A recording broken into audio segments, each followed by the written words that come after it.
Welcome back, ladies and gentlemen. I am your hostess with the mostest, Pete Plays TCG, and we're back with the final round of Hard Pirates tournament that I won. I went 4-0 with Enel. If you didn't already know, I am playing Black Yellow Luffy. So this is the fourth bad matchup in a row for me. I have prevailed in the previous three, but this one I will 100% say that when going into this match, I was not very confident. I haven't played against BY much, really, coming up to this point. Not a lot of players play it around here.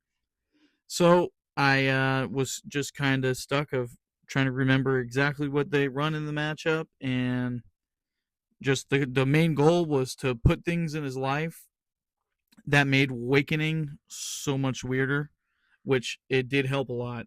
I played Kuzan and I played Katakuri to help me, basically help me get to the win here.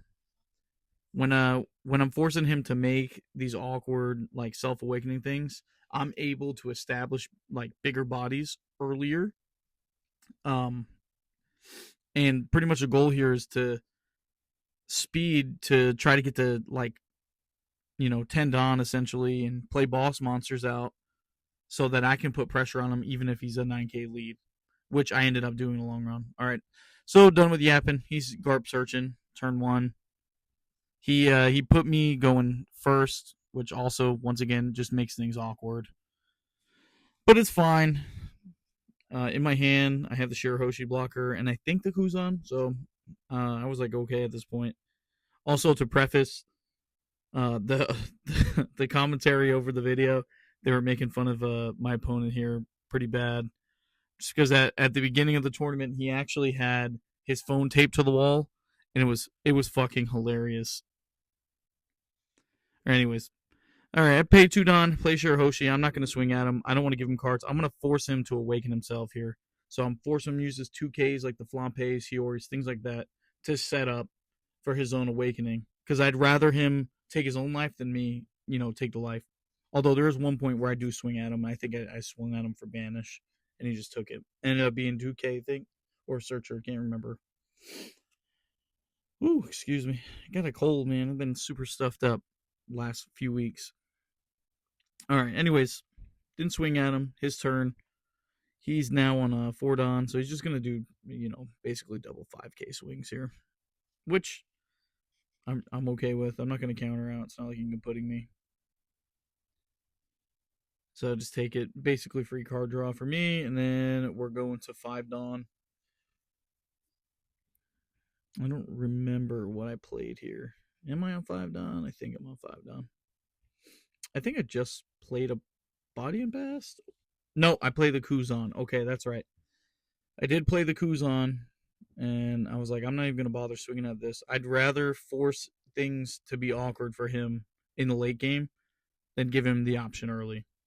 So, yes, I did play the Kuzan. We put the Garp in his life, and now he has to decide what card to pitch. And he has to pitch a Searcher, which, could find him things that help set him up. So I will take that. That's a win in my book. So really strong 2 turns here, in my opinion, in my case, because I'm removing his board, and I'm also forcing him to make decisions that he doesn't really want to make. All right, so now he plays the Punch Luffy. If you guys didn't know, on play, or it's not on play, it's activate man. Excuse me. You can trash a life, draw a card if you're at one or more life. Pretty solid card. And if I remember correctly, I don't have a way to out this card. I remember seeing a Gadatsu in my hand, and I was like, damn, I'm a little sick, because the longer this thing's on here, the easier it is for him to win this game, right? Didn't have a Nami, didn't have a way to remove it. So now I'm just kind of stuck. I think instead I ended up just playing Lucy. It's just a solid card. Every turn I'm drawing, and then if he plays anything like small, I can just swing into it, get rid of it. Oh no! I played a second Shirahoshi and then the Onami, and I swung Banish. He just takes it. And I was like, well, I didn't really have any other like really good solid play. So I just said, screw it. We're gonna do it here. I think he was at 3 life anyway, so I'll just put him down to 2. Oh, stream cut out there for a second. Sorry, guys. Forgot about that. All right. So now I think a pass turn. And he still has that punch Luffy on board. Kind of menacing, to be fair. Right here, if you see him playing like Ring Around the Rosie here, he they couldn't see his life on stream. So these dogs, man, I'm sorry. But it couldn't see his life on stream. So Heart Pirates told him to move his life to the other side, put his deck on this side so that we could see his life. But to be fair, this is like a community tournament, so it's not really like a huge deal. It's more for people to see, like, I guess, what he has in life, etc. These dogs are driving me nuts. Sorry, guys. All right, so he uses effect. I think he goes down to 1 life here. Oh no, he goes down to 2 because I forgot I had the Garp in the life. And now I'm just kind of sitting here and I'm like, damn, I really hope that I draw a Nami or something. Because if I don't, I'm kind of screwed.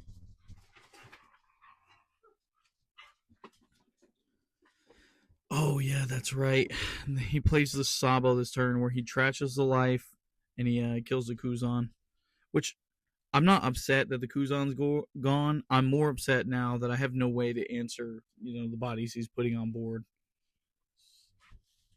Because, like, the Kuzan was basically going to be sacrificial lamb. I was going to probably put a bunch of Dawn on it, swing into the Luffy, but now it just didn't matter.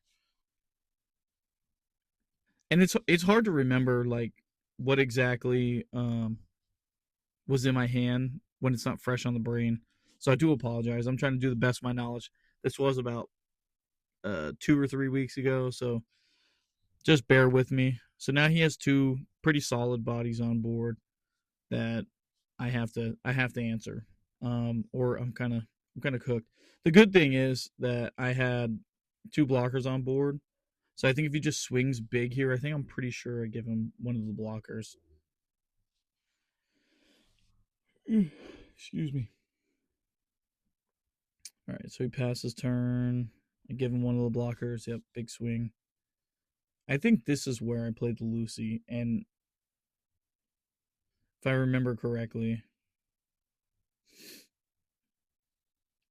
because it's just like, okay, if I play this card, I basically get to draw an extra card a turn, which helps me out once he starts getting big and swinging huge, especially if he swings at my other bodies. Oh, you know what? I'm a ding dong. That is Yamato that I played here, guys. So I'm making things up on the way here, on the fly the seam of my pants type thing. Didn't have anything to pop. Played Yamato, but now I'm establishing, a threat essentially. Just hoping he doesn't see the Kuzan or Ice Age, and then the Rocket Luffy, because then I'm just kind of cooked.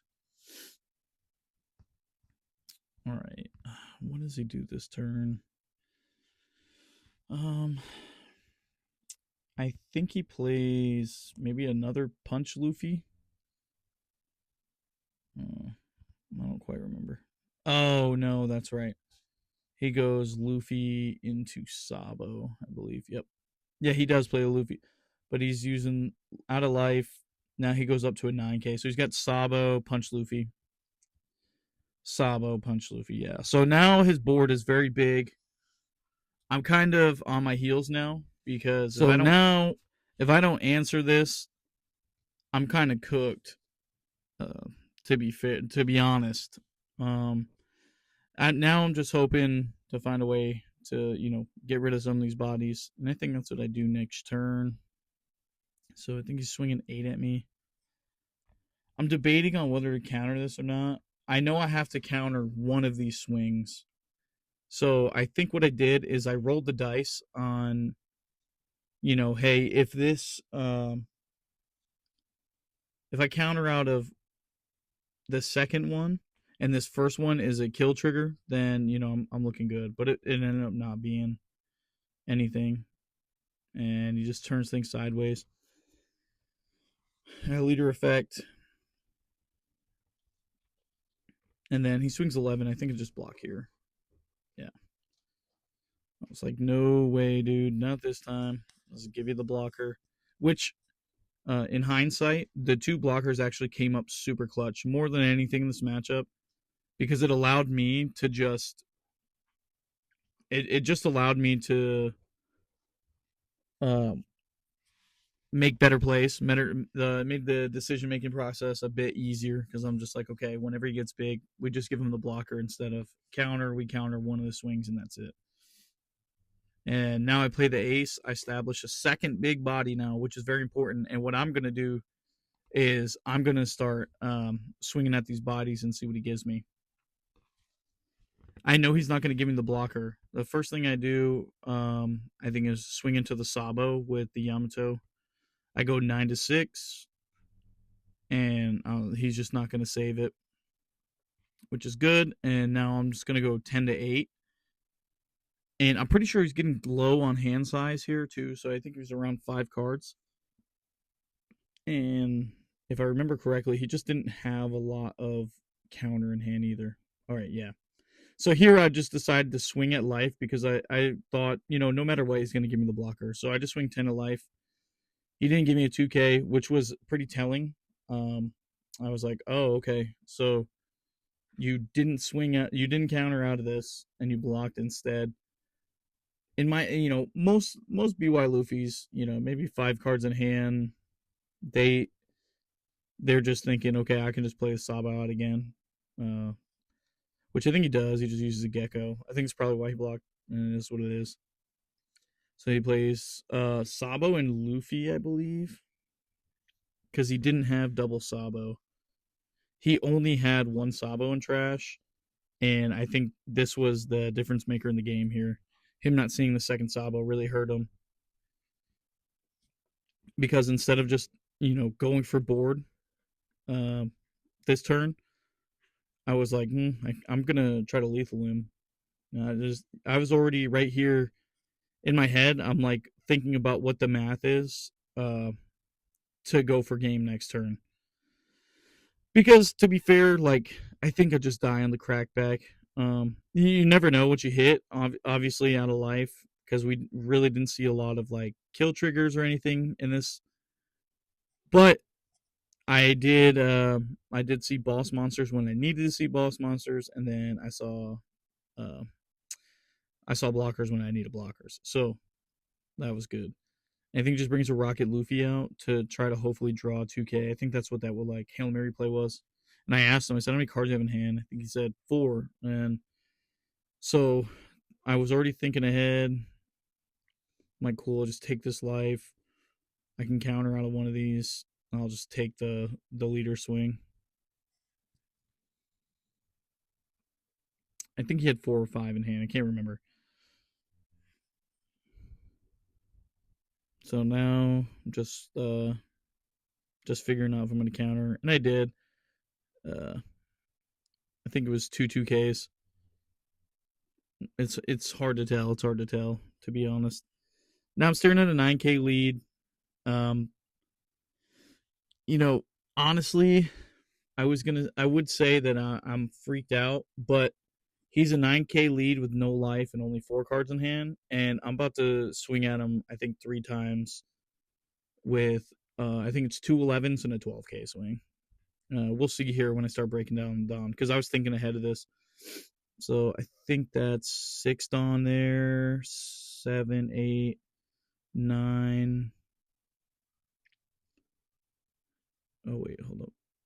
So we got, I think, split it up to 6, 1 and 2. Yeah. So, yeah, I think I go 11, 11, 12. And at first they were like, "Hey, this is bad math," in the commentary, but then they were like, "Wait, no, it's not," because if I did 2 big swings, it could have potentially countered out of it. And then I just wasted leader swing. This way I get more cards out of hand, which I did, by the way. I think he gives me 3 2Ks on the, or 3 1Ks on this swing, because I'm swinging 11. So he goes 9, 10, 11, 12. Yeah, it gives me 3 1Ks, and that's when I knew right here the game was kind of locked. If he didn't counter this swing and he just or had he um been able to show me like probably 2Ks, I may have changed my line of play. I'm not 100% sure. It's hard to go back into that mindset. But here we go. I think I'm swinging, yeah, 12. Oh, no, no, no. That's 11. Excuse me. That's 2 down. And then I go 11 for game. Yeah, and GG's, man. Very good tournament. Had a blast. Met a lot of cool people. If you like the content, guys, don't forget to like, comment, subscribe. I appreciate y'all, and I will see you guys in the next video. Next video, probably deck breakdown. All right, guys. Talk to you later. Peace.